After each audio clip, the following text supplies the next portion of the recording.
Gold, trusted gold buyers. మీరు తాకట్టు పెట్టిన బంగారాన్ని విడిపించి ఈ రోజు ఉన్న మార్కెట్ ధరకు కొనబడను.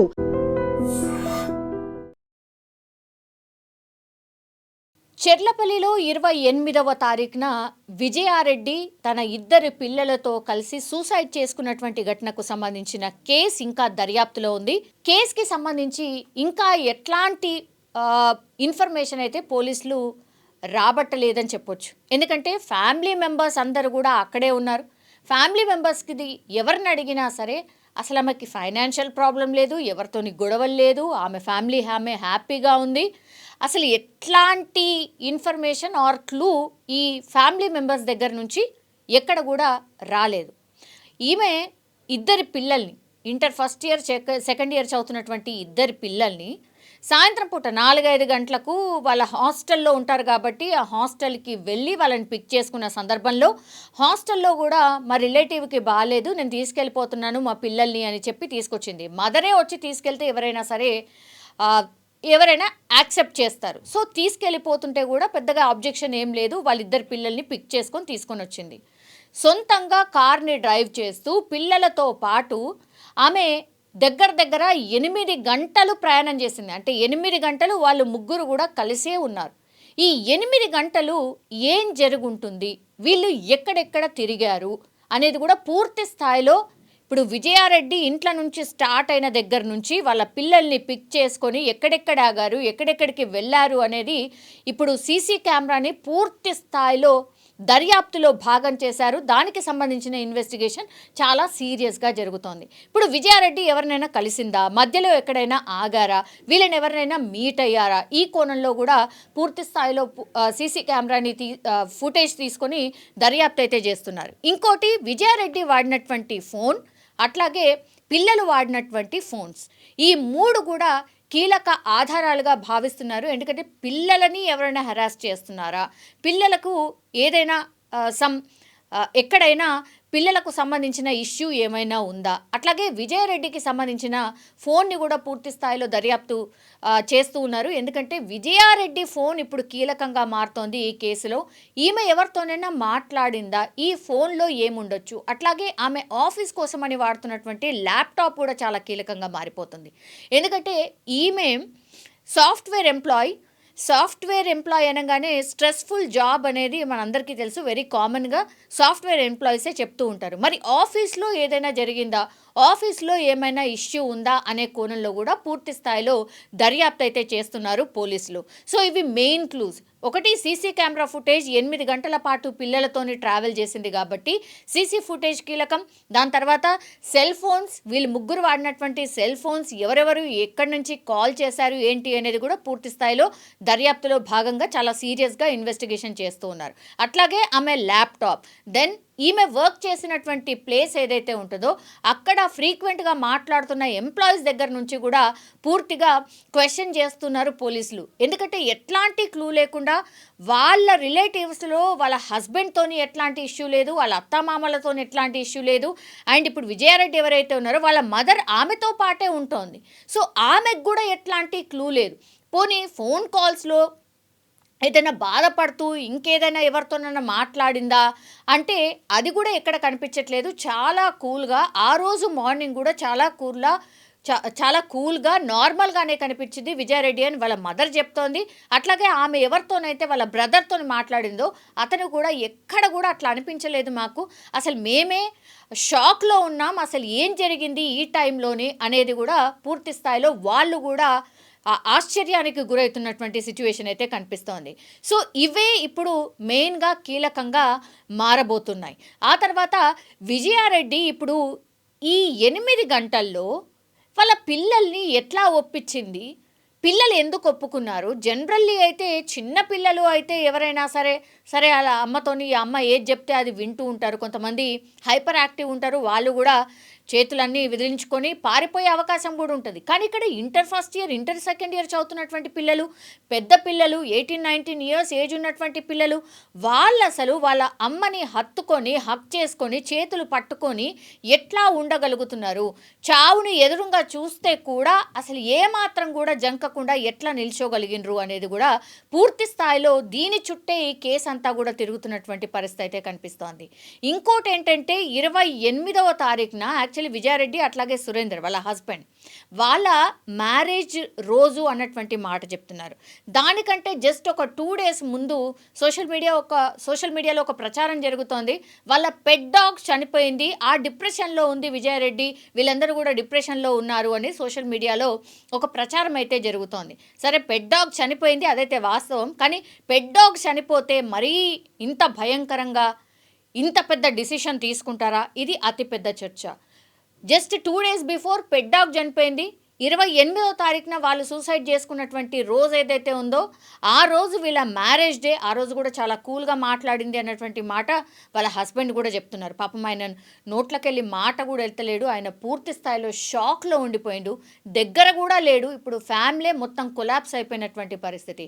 పాపం ఇంత దూరంగా అంటే ఫ్యామిలీకి దూరంగా ఎక్కడో దుబాయ్లో ఉంటూ వర్క్ చేసి సంపాదించిందంతా వాళ్ళ పిల్లలకి ఫ్యామిలీ బాగుపడాలి అని ఆయన ఆలోచనతోని ఫ్యామిలీకి దూరంగా భారమైన ఉంటున్నారు. అట్లాంటిది ఈ షాకింగ్ వార్త విన్న తర్వాత ఎవరైనా సరే ఎట్లా ఉంటుంది ఆయన పరిస్థితి?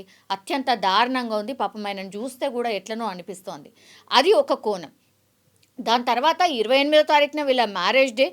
దెన్ జస్ట్ 31వ తారీఖున అంటే 2 days తర్వాతనే ఇప్పుడు సురేందర్ రెడ్డి బర్త్డే కూడా ఉందట.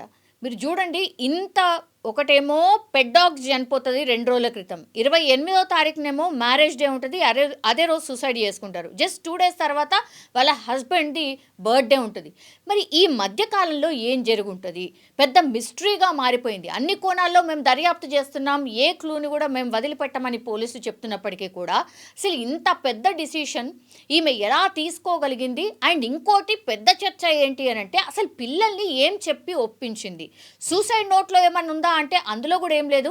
మా సూసైడ్కి ఎవరో కారణం అని రాసి మరీ పెట్టి చనిపోయారు. కాబట్టి ఈ ఏదో మిస్టరీ ఉంది, ఏదో అనుమానం ఉంది. ఏదైనా బలమైన రీజన్ ఉంటే కానీ ఇట్లా సూసైడ్కి అయితే అటెంప్ట్ చేసే అవకాశమే లేదని ఆమె బంధువులు కానీ, ఆమెకు తెలిసినటువంటి వాళ్ళు కానీ, ఆ చుట్టుపక్కల వాళ్ళు కానీ అందరు చెప్తున్నటువంటి మాట. సో చూడాలి ఇందులో ఎట్లాంటి పురోగతి వస్తుంది, ఏదైనా మిస్టరీ దాగి ఉందా, లేకపోతే నిన్న మొన్నటి నుంచి కూడా ఒకటే చెప్తున్నారు, ఆమె చాలా స్ట్రెస్లో ఉంది, 15-20 రోజుల నుంచి కూడా ఆమె అదే చెప్తోంది, లోన్లీ ఫీల్ అవుతున్నాను అన్నటువంటి మాట చెప్తోంది. అందులో భాగంగానే నేను చనిపోతే నా పిల్లల్ని ఎవరు చూసుకుంటారు అన్న కోణంలోనే మరి ఈ ఆత్మహత్య చేసుకొని ఉంటుందా అనే దాంట్లో కూడా ఈ దాంట్లో కూడా దర్యాప్తు చేస్తున్నారు పోలీసులు. ఒకవేళ ఆమె వాడినటువంటి ఫోన్స్ కానీ ల్యాప్టాప్స్ కానీ ఎట్లాంటి క్లూ దొరకకపోతే అదే అనుకోవాల్సి ఉంటుంది. ఎందుకంటే సూసైడ్ నోట్లో కూడా ఏమీ లేదు, ఎవరికి ఏం చెప్పలేదు. కాబట్టి నిజంగానే లోన్లీనెస్ విజయారెడ్డి ఫ్యామిలీని అతలాకుతలం చేసిందా? విజయారెడ్డి ఆత్మహత్య చేసుకోవడానికి కారణం అదేనా అన్న కోణంలో కూడా పోలీసులు అయితే దర్యాప్తు చేస్తూ ఉన్నారు. 10:30కే మాట్లాడినా. 10:30కి నేను ఫోన్ చేస్తూనే ఉన్నా, వెళ్ళిన కానుండి పిల్లలు తీసుకొని పోతున్నా, ఆఫీస్లో పార్టీ ఉందంటే నేను లేకుండా పార్టీ ఏముంటది అని అంటే ఆఫీస్లో పార్టీ ఉంది, ముగ్గురం పోతున్నాం అంటే నేను కూడా వచ్చేదాన్ని కదా అన్న. నువ్వేం రావద్దు, ఇంటి దగ్గర ఉండి మేము ముగ్గురం పోతున్నాం అన్నది అంతే. తర్వాత కాల్ ఎత్తలేదు, ఇక ఫోన్ ఎత్తలేదు, చాలా సార్లు చేసిన అంతే. అంటే మీరు విజయశాంతి మీ మనమడతో కలిసి ఉంటారా? వాళ్ళిద్దరు హాస్టల్లోనే ఉంటారు, మేమిద్దరమే ఉంటాం ఇంట్లో పైన. అంటే ఎప్పుడన్నా ఏమన్నా అస్సలు ఏం చెప్పదు, ఏం లేవు ఆమెకు బాధలు కూడా. పొద్దున 8:30కి తెలిసింది. మా అబ్బాయి ఫోన్ చేశారు. రాత్రి ఎటుపోయిందని మీరు అడగలేదు? ఆఫీస్ ఉంటుంది ఆమెకు, రోజు ఆఫీస్, రోజు నైట్ డ్యూటీ ఉంటది. అట్లానే వెళ్ళిపోయింది కార్ తీసుకొని. లేకపోతే అసలు ఆమె ఎవరింటికి పోతే ఎవరితో మాట్లాడదు, కాలనీలో కూడా ఎవరింట్లో ముచ్చట్లు పెట్టదు. అట్లాంటి మనిషి ఇట్లా అయిపోయింది. ఆమె బుధవారం మాట్లాడింది, కాలేజీ తోలుతుంది వాళ్ళమ్మ, తాళం చేయి ఎక్కడ పెట్టినా తీసుకో అని చెప్పింది అంతే. ఇంక మళ్ళీ మాట్లాడలే ఎవ్వరు. అంతే అండి, నేను మాట్లాడలేను ప్లీజ్. 29 వైఫ్ మాట్లాడింది, 27 పాప మాట్లాడింది. బాబు సంక్రాంతి హాలిడేస్ వచ్చినప్పుడు మాట్లాడారు. ఈ ప్రమాదం జరిగింది ఇప్పుడు తెలిసి సార్? ఆ రోజు మార్నింగ్ 8:30కి తెలిసింది నాకు. ఏమని చెప్పారు సార్? ఫస్ట్ చెప్పారు ఓకే వచ్చేసి తొందరగా అన్నారు. మా బొమ్మకి ఫోన్ చేశాడు, చెప్పలేదు ఫస్ట్. తర్వాత నేనే అడిగాను ఏమైంది, ప్రాబ్లం ఏంది ఫస్ట్ చెప్పు. లేదు బావా శాంతి చనిపోయింది, ఫస్ట్ ఒక్కరే అని చెప్పారు. చనిపోయింది అని చెప్పాడు. అదే ఎందుకు ఎలా అయిందంటే రా బావా వచ్చినాక చూడు అంతే. ఇక నేనే నాకు మైండ్ బ్లాక్ లో ఉన్నది, ఏం చేయాలో అర్థం కాలేదు. తర్వాత ఒక 10-2 minutes తర్వాత ముగ్గురు చనిపోయారు అని చెప్పారు. ఆ టైంలో ఏం చెప్పాలో అర్థం కాలేదు. మీరు దుబాయ్లో ఉంటారు, వాళ్ళు ఇక్కడ ఉంటారు, మీ మిస్సెస్ కూడా మంచి ఉన్నత ఉద్యోగం సాఫ్ట్వేర్, మరి ఎందుకు సార్ ఇంత పరిస్థితి కారణం ఏంటి? అదే నాకు తెలియదు అండి ఏం జరిగిందని. అమ్మాయి మాత్రం వెరీ స్ట్రాంగ్. అమ్మాయి చాలా నాకు దొరికిన దేవత అనుకోవాలి. అంతే. ఫ్యామిలీ బాగా చూసుకుంటుంది, నన్ను కేరింగ్ చూసుకుంటుంది, పిల్లలు కేరింగ్ చూసుకుంటుంది, అన్ని బాగుంటుంది అమ్మాయి. అంటే ఆఫీస్ లో స్ట్రెస్ ఎలా ఉందా? స్ట్రెస్ ఉందంటారు? అలా ఏముండదు, అందరితోటి కలువిడిగానే ఉంటది మాక్సిమం. అవి అంత తెలియదండి అది ఏందని. పిల్లల్ని తీసుకెళ్ళి అట్లా ఆ విధంగా చంపుకోవడం అంటే అసలు ఎందుకు అంత దారుణంగా ఎందుకు ఒడగొట్టినట్టు? అది తెలియదండి ఏం జరిగింది అనేది. అంత అంతే ప్రేమ ఎక్కువ మమ్మీ అంటే పిల్లలకు, అంతే ప్రాణం. ఓకే, పాపకు బాబు ఇద్దరికి. మమ్మీ లేకపోతే ఉండలేరు వాళ్ళు. పాప ఇప్పుడు 27 మాట్లాడింది. ఆమె ఐఐటి కోసం ఎగ్జామ్ రాయడానికి వచ్చింది. ఖచ్చితంగా కొడతా డాడీ ఈసారి ఐఐటి పోతానన్నా, కానీ బాబు ఎక్కడికి వెళ్ళిపోయింది. బాబు ఇప్పుడు మాట్లాడి బాబు సంక్రాంతికి వచ్చాడు హాలిడేస్ కు, అప్పుడు మాట్లాడాడు. చివరిగా మీ వైఫ్ మాట్లాడినప్పుడు ఏమని చెప్పింది సార్? ఇంకేమన్నా ఏం చెప్పలేదు, నార్మల్ గానే మాట్లాడింది. నార్మల్ గా రోజు మాట్లాడేటట్టే మాట్లాడింది. అమ్మాయి ఫోన్ చేసింది, ఓకే ఏం చేస్తున్నావు అంటే ఇప్పుడు లేచాను అని చెప్పింది. సరే ఓకేరా, ఎట్లున్నావు, ఆరోగ్యం ఉందా, విశాల్ రెడ్డికి చేసావా, చెరికి చేసావా, వాళ్ళు ఎలా ఉన్నారు అని అడిగాను. బాగున్నారంటేనే ఏం ప్రాబ్లం లేదు, మంచిగా ఉన్నారు వాళ్ళు, నేను మళ్ళీ వెళ్తాను సండే రోజు అని చెప్పింది. అంతే, ఏం మాట్లాడలే. సరే అమ్మా నువ్వు పడుకో, నేను తర్వాత చేస్తలే అని చెప్పి. ఏమన్నా ఆరోగ్య సమస్యలు ఏం లేవు, చెప్పాను కదండి.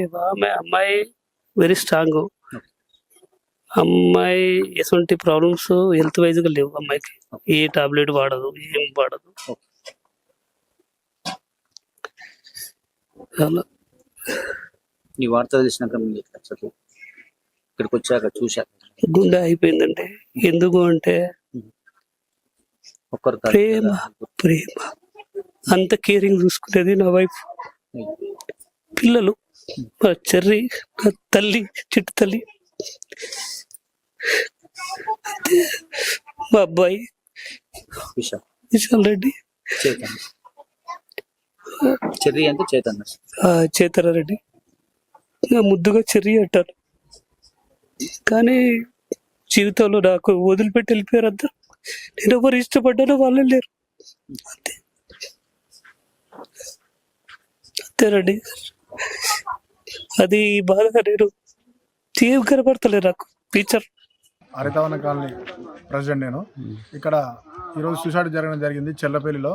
పెన్నింటి సురేందర్ రెడ్డి వాళ్ళ ఫ్యామిలీ, అంటే సురేందర్ రెడ్డి కాదు ఆయన బయట ఉంటాడు, వాళ్ళ ఫ్యామిలీ విజయశాంత్ రెడ్డి అలా ఇద్దరు పిల్లల పేరు మాకు తెలియదు. ఈరోజు చనిపోయడం అని మన రైల్వే పోలీసులు వచ్చి మళ్ళీ అడిగితే దాకా మాకు తెలియదు. వాళ్ళ ఇంటి విషయాలు కూడా మాకు ఏం తెలియదు. ఇప్పుడు ఇది చెప్తే మాత్రమే తెలిసింది మాకు. ఎక్కడ జరిగింది ఇది చెల్లపల్లి రైల్వే స్టేషన్ దగ్గర తెలిసింది. నైట్ 1 గంటలకు జరిగిందంట. కారు చూసి గుర్తుపట్టి వాళ్ళు వచ్చారు. వీళ్ళకి ఏమైనా గొడవలు ఉన్న విషయం మాకేం తెలియదు. వాళ్ళు డీసెంట్ ఎవరితో కూడా మాట్లాడదు, ఎవరితో వాళ్ళ పనాలు చేసుకుని వెళ్తారు. వీళ్ళు ఎన్ని సంవత్సరాల నుంచి వీళ్ళు గత 8 సంవత్సరాల నుంచి ఉంటారు ఇక్కడ. లోన్ హౌస్ గత 8 సంవత్సరాల నుంచి ఉంటారు ఇక్కడ. వీళ్ళ ప్రాపర్ ఎక్కడ? ప్రాపర్ వీళ్ళు బోలపల్లి, భువనగిరి మండలం, బోలపల్లి విలేజ్ ప్రాపర్. ఓకే. నిజంగా ప్రస్తుతం ఉన్నటువంటి సమాజం దేనికి ప్రయారిటీ ఇస్తుంది? ఆర్థిక సంబంధాల చుట్టూ మాత్రమే తిరుగుతోంది. మళ్ళీ ఎన్నికలంగానే చాలా విరక్తి కలుగుతాను. మంచి అనిపిస్తుంది కదా, లేడీస్ కూడా ఛాలెంజింగ్ జాబ్స్ చేసినప్పుడు చాలా బాగుంటది. ట్రాఫిక్ అసిస్టెంట్స్ గా నియమించిన ట్రాన్స్జెండర్స్ అందరితో సాల్యూట్ చేయించుకుంటున్నారు. ఫుడ్ డెలివరీ ఇవ్వటానికి వెళ్ళినటువంటి డెలివరీ బాయ్ అనిల్ పై కళ్ళ ముందు